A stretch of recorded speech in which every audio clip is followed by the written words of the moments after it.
it's Ellie here for A&R Factory, and I'm joined by the gorgeous Jared. Now, this guy here has already had an astounding achievement to his name.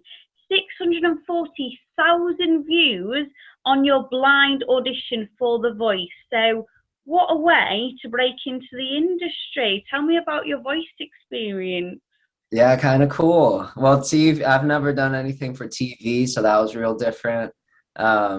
Yeah, I'm very grateful I was on the show. Not a lot of people are given the opportunity. Actually, there's a very small amount of people compared to how many try out and stuff. So, yeah, very grateful, and I appreciate the experience that I had there. It's really incredible. Have you had a lot of attraction from that? Do you feel like you've gained quite a few fans through that video? Yeah, for sure. I mean, there's so many people that watch the show, and it's also kind of like a different crowd too, because it's like the people who watch the competition shows on TV, you know? So yeah. I've definitely had some people reach out. It's very nice, yeah.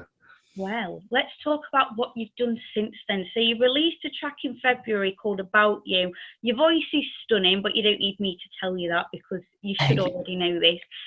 But the video for it is equally lovely. You're kind of like there in the sunshine and your guitar. So talk to me about that track. Yeah, well, I wrote that track in maybe 2018, 2019. So it's been a while. I've been sitting on it just because I wanted to find the right person to record it. So I landed on a producer in England. His name's Josh Tyrell. And he really just made that like Western pop kind of sound come out of it. And I think he really nailed it. I kind of was going for like an Arctic Monkeys kind of vibe. So I think he kind of nailed that too. But yeah, I'm really proud of how it came out. It's every time you write a song, you never really know what the end product's gonna be. So it's kind of exciting, kind of like, you know. But yeah, I'm very proud of how that one came out. And it seems like, you know, during COVID with everybody separated from each other, kind of made sense to release it. Yeah, and I also want to ask the deep and meaningful question. So who are you singing about? I don't know if I'm gonna say that, but yeah, I mean, it could be about a person, it could be about a thing, a dog. I don't know. I feel like it's important for people I think to find the song on their own, I guess. You know, like all my favorite songs I like discover them by accident. And my meaning's totally different from what, you know, their meaning was and stuff. I don't know, does that make sense? I don't know of course it does. It's also a really good way to get out of the question. People receive it how they want to receive it, and that's up to them. Well, yeah, that's the smartest way out. Exactly. Yeah, we'll shut that down. In May, so May the 14th, you've got your new track coming out. So I want to know, obviously, all about it. All of Me.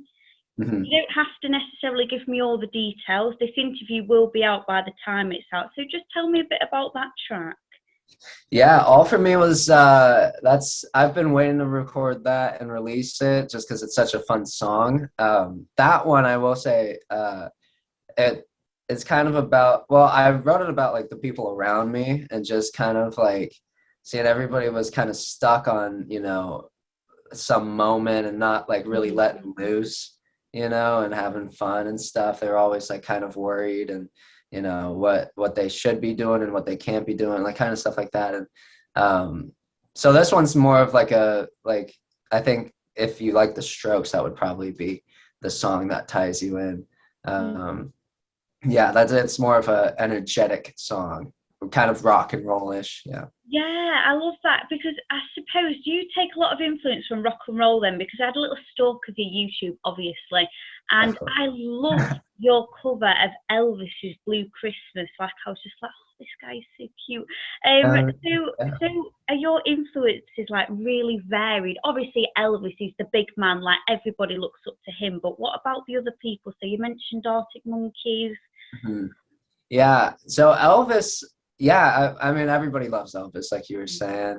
Yeah, a lot of rock and roll influence. That's kind of, I think, just because of my guitar playing, you know, like growing up and taking guitar lessons, it was like natural that I, you know, fell in love with all the guitar players and the like guitar band kind of, you know, instead of the pop singers. But I grew up listening to like Black Eyed Peas and like early Katy Perry and stuff, you know, like that was like my era of music, like Kanye, like I love all that stuff. But I don't know, I think naturally I just, you know, resonated with the rock bands and, you know, all that, like early 90s rock.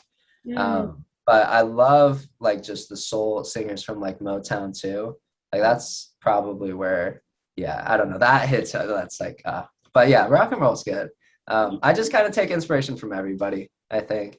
Yeah. Good. That's a good answer. And the thing is as well, like you're quite young. How old are you? I'm 23. 23. So we've been the same year at school. I'm 22, but not 23 yet. Oh, nice. There you go. Do you sort of feel the pressure of being somebody young in the music industry, that people like me are always going, well, what's next, but what's next, rather than just going, oh, what I've actually just done in February was really good, but you always want to talk about what's coming up for you this year? But do you feel that pressure that it is super fast paced and stuff and you're expected to be a certain way, or is it more chill than that? I get what you're saying. I was kind of like that when I was younger, actually. When I was like 18, I was like, man, I got to get this before I'm like 25 and stuff. But, you know, like, I think the music industry is always changing. So you have people like, well, I don't know how old Lizzo is, but I'm assuming she's a little bit older than me. And, you know, there's like a lot of older acts in the music industry right now. Like Dua Lipa's doing awesome. You know, but I mean, everybody's been around for a while, but no, I used to, but now I don't really, just because I think people are more focused on like the newest sound instead of, you know, the youngest kid who can, because they're like Justin Bieber was like huge in our era, obviously, you know, growing up, like middle school, high school, whatever it was. But I think since we've like already seen that a couple times, you know, like the young kid who's kind of like thrown into like the pop group, blows up, blah, blah, blah. I think people are kind of stretching for something new, you know. But yeah, I don't know. I can't speak for the people, right? I don't have to. You are, though. You're speaking for the people. Yeah, but no, I don't feel. Yeah, I don't know if I feel any rush. Yeah. Well, good. You shouldn't. You should go at your own pace and, you know, let people follow you. And if people do actually want to follow you on social media, how can they find you? Nice. Yeah, JT Harps is my Instagram. And Jared Harper Music for everything else, like YouTube and Facebook and all that good stuff. Yeah. All that good stuff. And before I let you go, how are you sort of planning to get out gigging again? What is the situation like in America? It's a bit of a nightmare at the minute, because over here things are just starting to open back up. But I wondered if there was the opportunity for like social distance gigs, or is that not something you've really looked into yet? Yeah, no, I've definitely been looking into it. There's a couple of my friends who are in bands. They go out to a park called Golden Gate Park here. It's like a huge open area. And so people are just picking up their instruments and going over there and performing live, you know.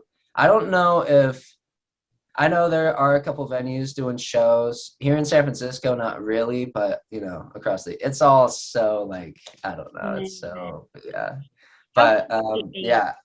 To live in San Francisco then. I'm very, very jealous of you, Jared. Well, thank you so much for chatting to me for A&R Factory. I wish you all the best and all the success in the future. Also, that's a very cool painting behind your head. And for me, it's enjoy the rest of my evening, but for you, it's enjoy the rest of your day. So Thank you. Thank you for chatting with me. It's a pleasure.